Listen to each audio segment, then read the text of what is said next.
नमस्ते सदा वत्सले मातृभूमि, जय हिंद। दोस्तों शुरू करते हैं आज के डिफेंस समाचारों को। बढ़ते हुए डिफेंस अपडेट की तरफ। दोस्तों भारत के इंटीग्रेटेड टेस्ट रेंज की कई फोटोज और वीडियोस जो कि क्लासिफाइड इंफॉर्मेशन होती है उसके लीक हो जाने के बाद, जैसे कि यहाँ के कुछ एम्प्लॉइज थे उन्होंने लीक किया था, अब ये मुद्दा काफी गंभीर बन चुका है। ऐसे में डीआरडीओ ने इसकी सुरक्षा के लिए एक टेंडर जारी किया है rotary wing unmanned aerial vehicles के लिए, जो कि इस मिसाइल टेस्ट फैसिलिटी की एरियल सर्विलांसिंग करेंगे और हाई एल्टीट्यूड से मिसाइल का ऑब्जर्वेशन करेंगे। साथ ही दोस्तों इस फैसिलिटी में एंटी ड्रोन टेक्नोलॉजी भी लगाई जाएगी, जो कि हार्ड किल और सॉफ्ट किल क्षमता के साथ होगी। बढ़ते नेक्स्ट अपडेट की तरफ। दोस्तों भारत का रक्षा मंत्रालय extra large unmanned under water vehicle और उसके प्रोटोटाइप डेवलपमेंट के विकास की एक बड़ी पहल कर रहा है, जिसका प्रोटोटाइप का निर्माण 2025 तक किया जाना है। वहीं भारतीय नौसेना 12 extra large unmanned under water vehicles को खरीदेगी, जिसके पीछे का कारण यह है कि भारतीय नौसेना का जो प्रोजेक्ट 75 आई है उसमें देरी हो रही है और इस वजह से जो खाई पैदा हुई है उसे ये जो extra large unmanned under water vehicles हैं वो भर देंगे। इस extra large unmanned under water vehicle की जो लंबाई है वो 50 मीटर होगी, हाइट 10 मीटर होगी और इसका ग्रॉस वेट 300 टन का होगा और इसका जो मैक्सिमम एंड्योरेंस है वो 45 दिनों का होगा। वहीं रक्षा मंत्रालय ने कहा कि इन extra large unmanned under water vehicles में 2 533 मिलीमीटर के टॉर्पीडो ट्यूब्स भी होंगे और साथ ही ये माइन लेइंग क्षमता के साथ भी आएगा।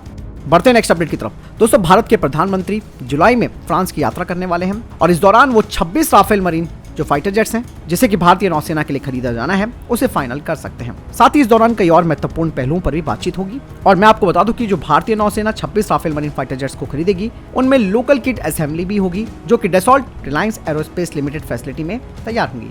यही नहीं दोस्तों, अब खबरें ये भी आ रही है कि Bharat government to government deal के तहत 90 राफेल फाइटर जेट्स के लिए भी बातचीत कर सकता है। वहीं दूसरी तरफ दोस्तों फ्रांस ने भी भारत को अपने 6th जनरेशन फाइटर जेट जो प्रोग्राम है उसमें भाग लेने की बातचीत की है, जो कि फ्रांस का future combat air system program है, जिसके लिए साफरान एक नेक्स्ट जनरेशन का इंजन भी बनाएगा। वहीं दोस्तों फ्रांस भारत को नॉन न्यूक्लियर टेक्नोलॉजी और पंप जेट प्रपोजल की तकनीकी हस्तांतरण पर भी बातचीत करेगा, जिनका इस्तेमाल 3 न्यूक्लियर अटैक सबमरीन में किया जाएगा, जिनका निर्माण भारत में स्थानीय स्तर पर किया जाएगा। दोस्तों बढ़ते हैं नेक्स्ट अपडेट की तरफ। चाइना अब दोस्तों न्यूक्लियर एयरक्राफ्ट कैरियर की तरफ आगे बढ़ रहा है, जबकि भारत अपनी इस योजना को छोड़ चुका है। दरअसल चाइना के जो डिफेंस एक्सपर्ट्स हैं उन्होंने कहा कि पीपल लिबरेशन आर्मी नेवी एक नए प्रकार के विमान को विकसित कर रही है, जो कि निकट भविष्य में फ्यूजियन से लॉन्च किए जा सकते हैं। इसके अलावा चीनी विशेषज्ञों का मानना है कि चाइना अपने पहले न्यूक्लियर एयरक्राफ्ट कैरियर पर भी काम करना शुरू कर देगा। दरअसल दोस्तों ये जो न्यूक्लियर पावर एयरक्राफ्ट कैरियर्स होते हैं उन्हें कई तरीके के फायदे मिलते हैं एक कन्वेंशनली पावर एयरक्राफ्ट कैरियर की तुलना में। खास करके जो सबसे महत्वपूर्ण एडवांटेज होता है in nuclear powered aircraft carriers का वो होता है इनका इंड्योरेंस, यानी कि ये जो न्यूक्लियर पावर्ड एयरक्राफ्ट कैरियर्स हैं इन्हें 25 सालों तक बिना रिफ्यूलिंग के ऑपरेट किया जा सकता है।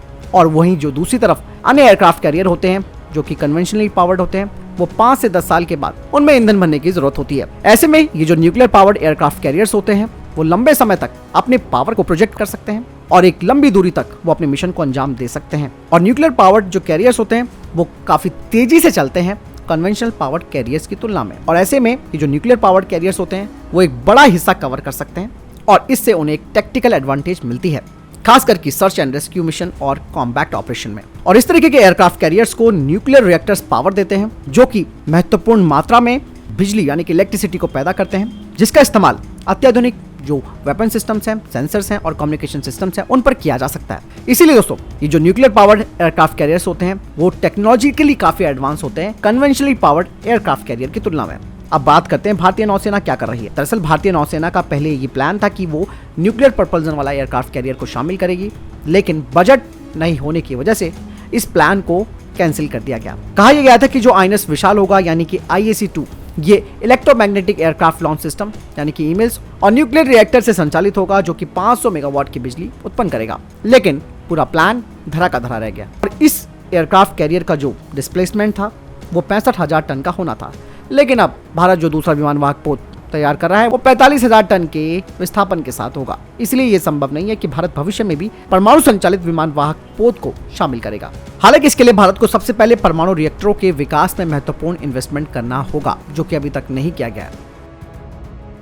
बढ़ते नेक्स्ट अपडेट की तरफ। दोस्तों अमेरिका और भारत के वायुसेना के लड़ाकू विमानों ने पश्चिम बंगाल के कलाईकुंडा वायु स्टेशन पर एक संयुक्त अभ्यास किया है।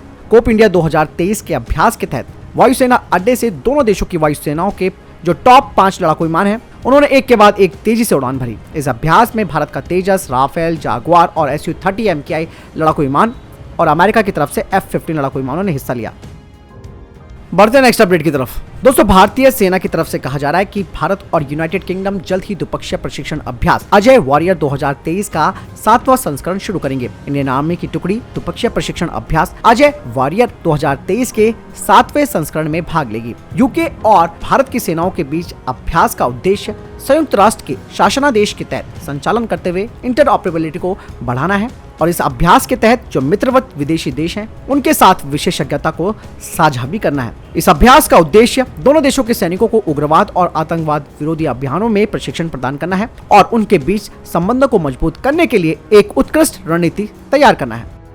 बढ़ते हैं नेक्स्ट अपडेट की तरफ। दोस्तों, अरुणाचल प्रदेश के महत्व पर लेफ्टिनेंट जनरल राणा प्रताप कलिता ने एक बड़ा बयान दिया है। उन्होंने जोर देकर कहा कि ये क्षेत्र भारत की क्षेत्रीय अखंडता और संप्रभुता में महत्वपूर्ण भूमिका निभाता है और इस मामले पर यह भारत सरकार के रुख को भी पुष्ट करता है। भारत के उत्तर पूर्व भाग में स्थित अरुणाचल प्रदेश भूटान, चीन और म्यांमार के साथ अपनी सीमाएं साझा करता है। राज्य में 26 से अधिक प्रमुख जनजातियां और कई उप जनजातियों के साथ एक विविध आबादी है और अरुणाचल प्रदेश 1972 से ही भारत का हिस्सा है, लेकिन चाइना इस क्षेत्र पर अपना दावा करता है। अरुणाचल प्रदेश में भारत सरकार की स्थिति हमेशा स्थिर रही है।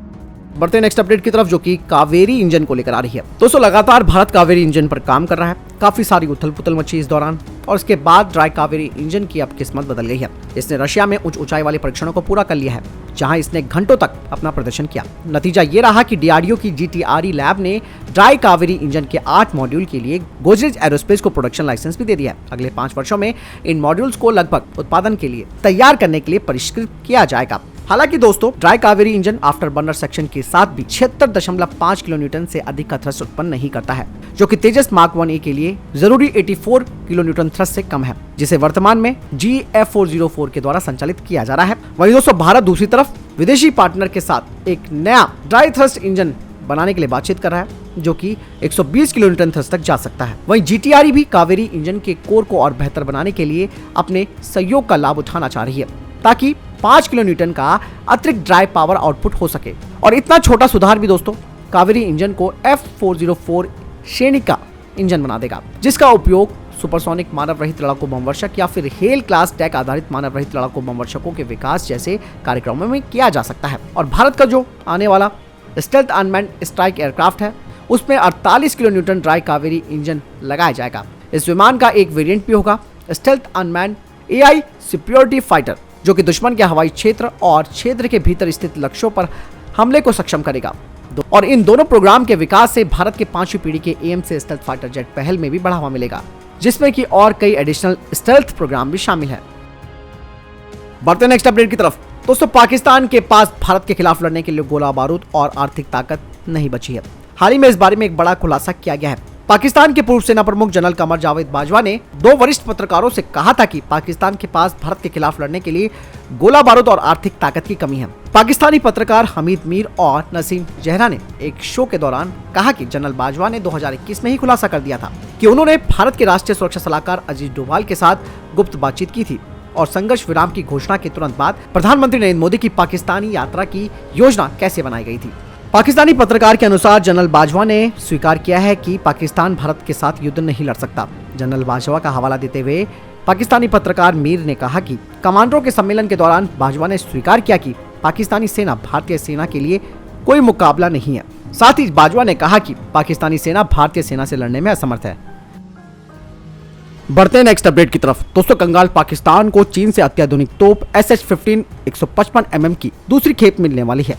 ये तोप परमाणु क्षमता से लैस है और कहा जा रहा है कि इसके साथ ही पाकिस्तान ने अपने परमाणु हथियारों के जखीरे में इजाफा करने का मन बना लिया है। साल 2022 में पाकिस्तान को इस तोप की पहली खेप मिली थी। अब इसकी दूसरी खेप पाकिस्तान को दिए जाने की तैयारी पूरी कर ली गई है। भारतीय रक्षा विशेषज्ञों की माने तो ये बात किसी से छिपी नहीं है कि LOC पर भारत के प्रभाव को कमजोर करने के लिए पाकिस्तान की सेना चीन पर निर्भर है। चीन भी इसका फायदा उठाकर भारत के खिलाफ पाकिस्तान को हथियार मुहैया करा रहा है। दोस्तों, SH-15 सिस्टम ट्रक के पिछले हिस्से में लगे 155 mm की हवित्जर को ले जाने के लिए 6x6 पहिए वाले शनाक्षी ट्रक का इस्तेमाल करता है। सिस्टम को स्थिर करने के लिए ट्रक में पीछे की ओर हवित्जर से जुड़े 2 हुक लगे हैं। इस सिस्टम को ऑपरेट करने के लिए 5 सदस्यों वाले क्रू की जरूरत होती है। ये करीबन 22.5 टन का बोझ उठा सकती है। सामने की ओर एक बख्तरबंद केबिन है, जिसकी मदद से छोटे हथियारों से हमला किया जा सकता है और साथ ही ये पूरी तरीके से शेल स्प्लिंटर से सुरक्षित है। इसकी खिड़कियां पूरी तरीके से बुलेट प्रूफ हैं और 155 mm बटे 52 calibre long barrel howitzer double baffle brake के साथ है और एक बारी में ये 60 राउंड गोले बरसा सकती है। बढ़ते हैं नेक्स्ट अपडेट की तरफ। दोस्तों, विदेश मंत्रालय ने सूडान में चल रहे तनाव को देखते हुए वहां से भारतीयों को निकालने की तैयारी शुरू कर दी है। कहा जा रहा है कि भारतीय वायुसेना के 2 C-130J विमान सऊदी अरब के जेदा में स्टैंड बाय पर हैं और INS उमेदा को सूडान के पोर्ट पर भेज दिया गया है। तो फिलहाल ये थे अभी तक के टॉप डिफेंस और स्पेस अपडेट। वीडियो के सामने कोई प्रश्न जवाब है, आपको कोई सवाल है, कमेंट सेक्शन में लिखकर जरूर पूछ सकते हैं। मिलता हूं नई वीडियो के साथ। चैनल जरूर सब्सक्राइब कीजिएगा। जय हिंद, वंदे मातरम।